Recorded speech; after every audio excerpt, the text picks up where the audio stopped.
Bargarh police को बड़ सफलता 6 क्विंटाल 36 केजी गंजेई जबत होईछि। गंजेई जबत करने सहित 4 जन को गिरफ्त करिछि पुलिस।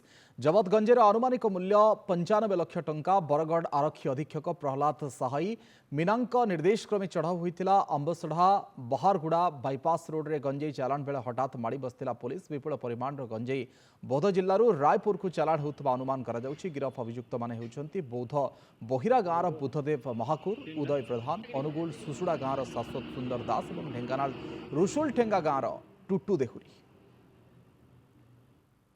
मीन टाइम से देखिले गोटे जगार किसी माल अनलोड हो गाड़ी बोलर थुआई गोटे कन्स्पिशियस प्लेस तापर मैंने जाकि धरले से धरला बेलू से आमर से 6 क्विंटल 36 केजी एक्चुअली मैं वेट कला जना पड़ा 6 क्विंटल 36 केजी गंजेई थी आ 4 जन लोक से जो 4 जन लोक 2 जन बौद्ध जिले थे गोटे अनुगुल और गोटे ढेंकानाल थे। से पचार से कहले गोटे माल को लेकिन टुवर्ड्स रायपुर आड़े जाते सेल करने तदन चलती क्या देवाई चाहूँगे।